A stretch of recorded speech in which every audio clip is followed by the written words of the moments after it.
The Defense Special Weapons Agency, or DSWA, traces its origins to the dawn of the atomic era. It was the first joint service organization and the first defense agency. The agency's predecessor organizations were different from the traditional rank-and-file military organization. Agency history begins in World War II with the formation of the Manhattan Engineer District to oversee the secret development of the world's first atomic bomb. Manhattan Project scientists and engineers built the first 3 atomic bombs. They successfully detonated the first bomb, an event called Trinity, on July 16, 1945, near the remote town of Alamogordo, New Mexico. On August 6, 1945, the United States dropped the second nuclear bomb over Hiroshima, Japan. 3 days later, the United States dropped the third atomic bomb over Nagasaki, Japan. Within a few weeks, the Japanese government surrendered, ending World War II on September 2, 1945. After the war, the Manhattan Project was dissolved, and 2 organizations, one civilian, the other military, were established in its place. The civilian organization, the Atomic Energy Commission, was formed December 31, 1946. It was the forerunner of the Department of Energy. The military organization was called the Armed Forces Special Weapons Project, or AFSWAP. It was formed January 29, 1947, and located at Sandia Base in Albuquerque, New Mexico. AFSWAP's missions were important for the nation's defense. The Cold War was just beginning. The United States and its allies were determined to halt aggression by the Soviet Union, which was racing to build and test a nuclear weapon. The agency's missions included understanding nuclear weapons effects and helping ensure the reliability and effectiveness of U.S. strategic forces. AFSWAP assured readiness by training the military for atomic warfare. Agency personnel taught units how to assemble and use atomic weapons. In April 1948, the Soviets blocked road and rail access to Berlin. The U.S. and Great Britain airlifted food and supplies to Berlin. President Truman later approved deploying B-29 bombers to British bases. Deploying the bombers, which could carry nuclear weapons, showed a U.S. commitment to deter Soviet military aggression in Western Europe. Since there were only about 50 U.S. nuclear weapons, the Air Force planned an elaborate deception to signal nuclear weapons deployment to Britain 2 years before they were actually sent. AFSWAP personnel supported this plan. Debris from the first Soviet atomic test was detected in September 1949. The United States was determined to maintain its technological lead in nuclear weapons. The Atomic Energy Commission and AFSWAP jointly researched weapons vulnerabilities and nuclear weapons effects. Personnel planned and coordinated military service needs for nuclear test data. AFSWAP and the Atomic Energy Commission chose the Nevada test site as a continental test area. AFSWAP sponsored many nuclear weapons effects experiments at this site. In the 1950s, the Cold War drew closer to home as the U.S. population built nuclear bomb fallout shelters and practiced emergency procedures to use in the event of a nuclear attack by the Soviet Union. During the Korean War, President Truman was concerned that war would spread to Europe, so he approved AFSWAP support to Strategic Air Command nuclear-capable units overseas. AFSWAP personnel at Sandia Base were on alert to deliver insertable nuclear components to arm weapons. The assembly teams could deploy within 12 hours of notification. In 1951, about 5,000 troops trained to operate in nuclear environments during atmospheric and cratering tests at the Nevada test site. The United States detonated the world's first thermonuclear bomb in the South Pacific in November 1952. The Soviets conducted a thermonuclear test in August 1953. After the armistice in Korea, the United States expanded deployments of nuclear weapons in Europe and declared a readiness to use nuclear weapons for tactical defense and strategic bombardment. AFSWAP coordinated nuclear tests and troop training before tactical nuclear forces were deployed to Europe in 1954. Military personnel were trained to fire tactical nuclear weapons and to take precautions to cope with ionizing radiation.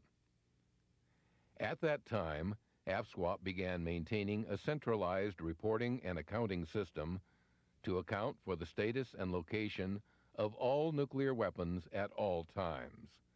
This key function continues today. In 1954, President Eisenhower approved plans to disperse nuclear weapons storage sites managed by service personnel in the continental United States. AFSWAP trained military storage and maintenance staffs, inspected service sites, and managed national stockpile sites in coordination with the Atomic Energy Commission. As technology advanced, U.S. research and testing took advantage of and spurred new developments. These developments enabled strategic missiles to carry thermonuclear warheads. Later, strategic missiles could carry several independently targeted weapons. Atmospheric tests for nuclear weapon effects helped the military services design survivable U.S. weapon systems and basing modes. AFSWAP conducted tests to assess blast and thermal effects on aircraft, missiles, and air crews. Following several Air Force bomber-related accidents, the services, AFSWAP, and the Atomic Energy Commission established a joint nuclear accident coordinating center in 1958, which continues to operate today. In addition to new accident responsibilities, DOD began allocating the majority of nuclear effects research and test funds through AFSWAP in 1958. To reflect these increases in roles and missions, AFSWAP was redesignated as the Defense Atomic Support Agency, or DASA, in 1959. DASA retained its field operations in Albuquerque and moved its headquarters to the Washington metropolitan area, where it has remained with mission, organizational, and name changes during the ensuing years. In 1958, AFSWAP and the Atomic Energy Commission conducted the first U.S. high-altitude nuclear effects tests. The U.S. shot Teak over Johnston Atoll in the Pacific Ocean disturbed long-haul high-frequency communications over much of the Pacific.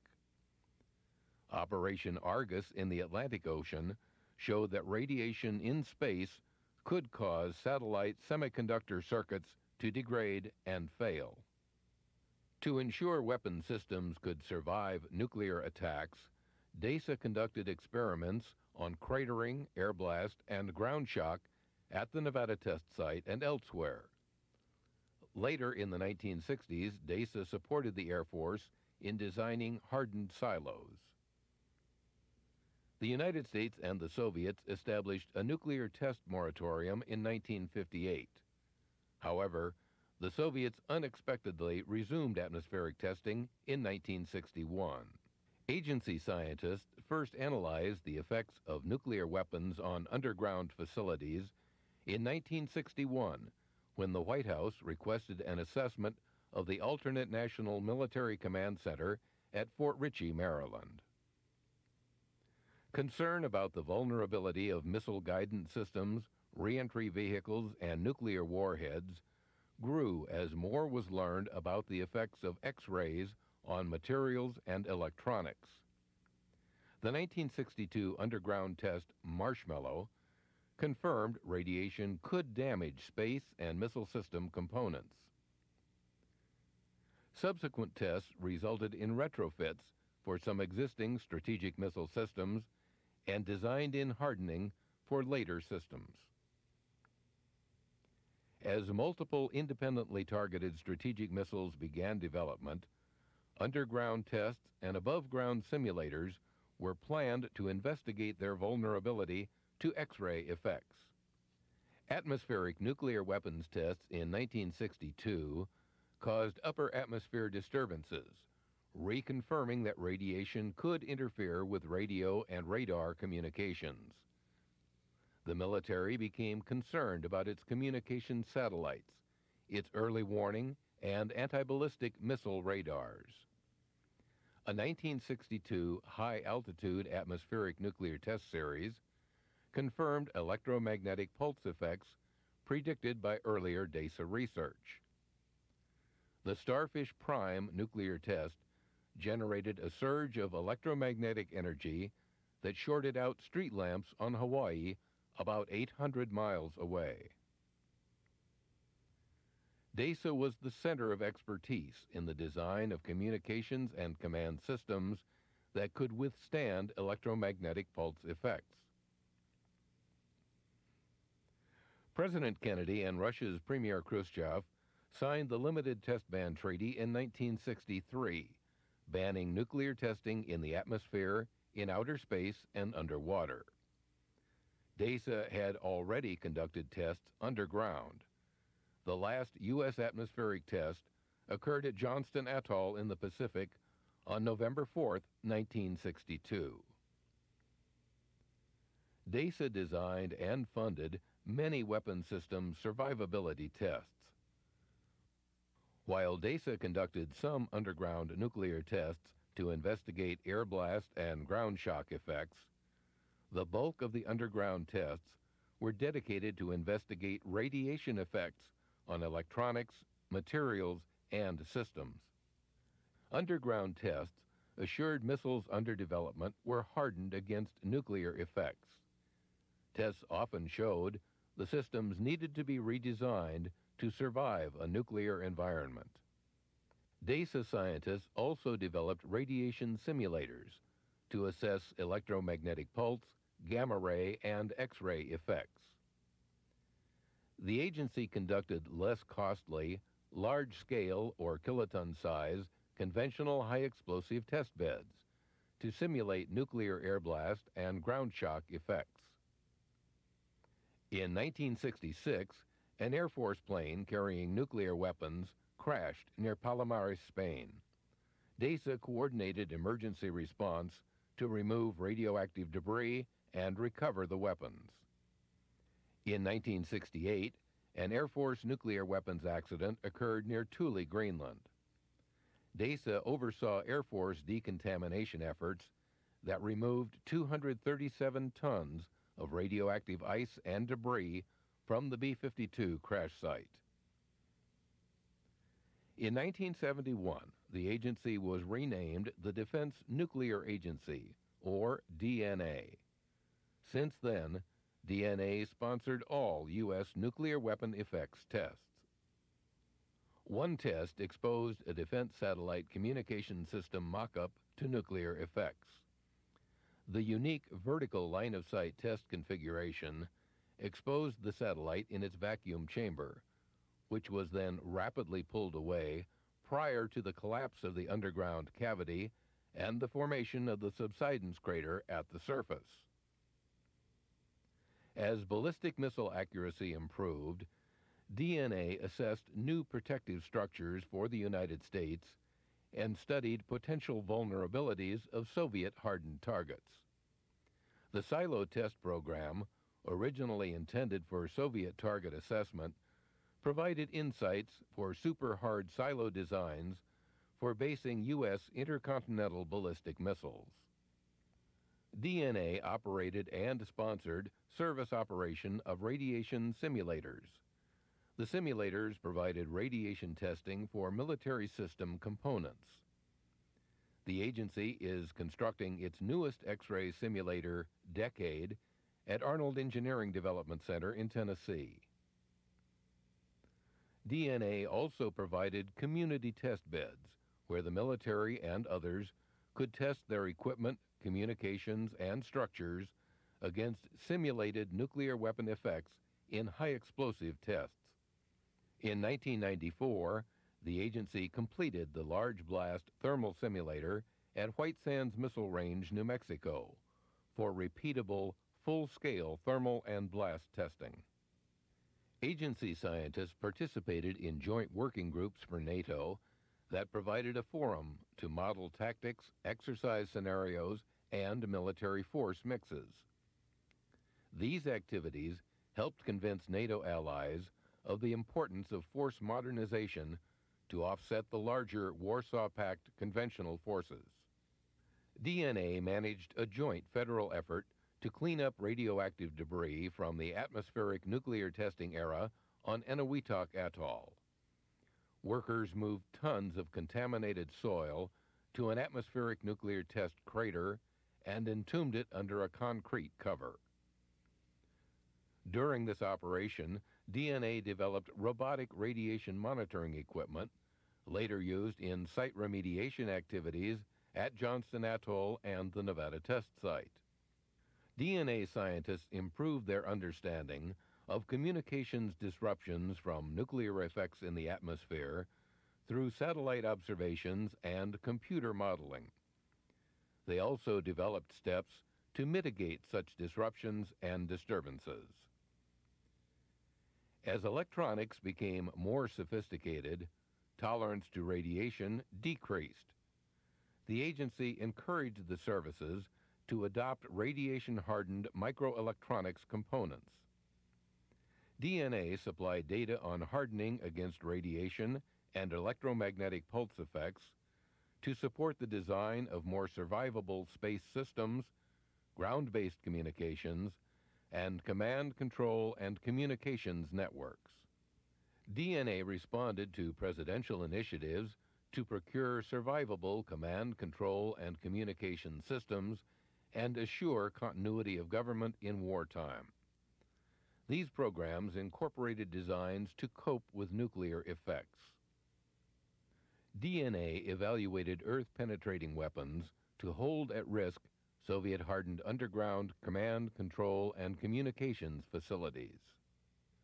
A 1987 charter authorized DNA to pursue non-nuclear technology applications where the nuclear-derived skills were highly relevant. This supported precision strike operations in the Persian Gulf War in 1991 and laid the foundation for the Counterproliferation Program. DNA evaluated the lethality of all Strategic Defense Initiative, or SDI, weapons against their potential targets. The agency conducted underground nuclear tests for SDI candidate subsystems, such as sensor systems. DNA funded research to assess a popular thesis advanced by the late Cornell astronomer Carl Sagan that even a limited nuclear exchange could result in a catastrophic global climate change called nuclear winter. The models, developed to understand the fire effects and transport of smoke and other particulates, later led to assessments of more than 600 concurrent Kuwaiti oil well fires after the Gulf War. DNA also pursued dual-use technology applications. Pulsed power systems developed for nuclear radiation simulators were used to achieve unprecedented muzzle energies in various electric gun concepts. In 1985, DNA tested an electromagnetic railgun that set a world record velocity for a 150-gram projectile.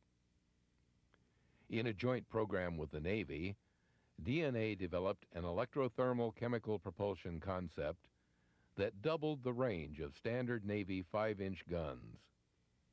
Today, electrothermal chemical technology is being considered for Navy fire support and Army tank gun applications. Agency scientists developed technology to verify compliance with the 1987 Treaty on Intermediate Nuclear Forces. The treaty was the first successful effort to eliminate an entire class of nuclear weapon systems in Europe. The agency also designed and field-tested a perimeter and portal monitoring system and unique identifiers, or tags, to monitor treaty-limited items such as solid rocket motors and re-entry vehicles. DNA expertise in weapons lethality and modeling of radiation transport in the atmosphere supported Persian Gulf War target planning and assessments. The agency deployed teams to support targeting and set up a command center at DNA headquarters to assess the consequences of potential nuclear, chemical, or biological warheads carried by Scud missiles Iraq launched against Saudi Arabia and Israel. DNA gave assessment results to the Theater Operations Command. Agency military officers also participated in post-war inspections to validate DNA computer models. After the Gulf War, the United States became increasingly aware of the proliferation of weapons of mass destruction. DNA began counterproliferation initiatives in 1991. The agency became the demonstration manager for a joint program with the U.S.-European Command that will give commanders options when planning attacks on targets containing weapons of mass destruction. The program will predict collateral or indirect effects of an attack, such as the dispersal of chemical or biological agents. Commanders will also be able to measure the effects after an attack. Scientists conduct tests for this program at White Sands Missile Range, New Mexico. Following the collapse of the Soviet Union, the Department of Defense implemented the Cooperative Threat Reduction Program. Program goals included helping all former Soviet Union republics except Russia become non-nuclear.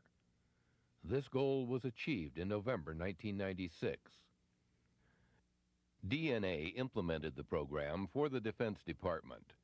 The agency is executing over 50 projects, ranging from supplying Russia with containers for the safe transport and storage of fissile material to projects that help Ukraine dismantle intercontinental ballistic missiles and silos. Under this program, over 1,200 warheads have been removed from deployed systems in Russia. DNA-developed technology has military and civilian applications.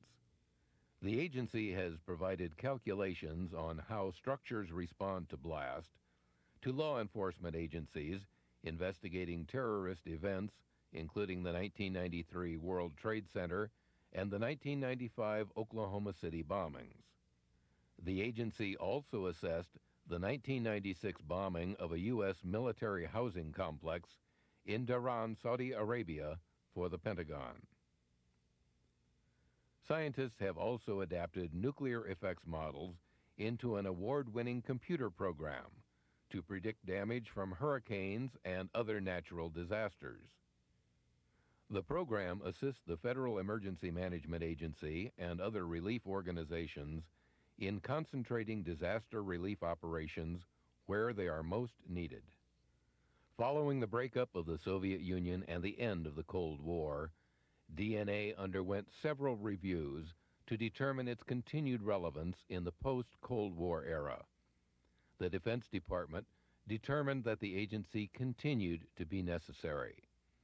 In June 1996, the agency was renamed Defense Special Weapons Agency to reflect a new charter and an expanded mission. Today, as in 1947, DSWA is the Defense Department's center of nuclear expertise. It also performs other essential missions. DSWA remains on the forefront of weapons effects technology, proudly serving the nation for 50 years and confidently looking forward to meeting the national security challenges of the 21st century.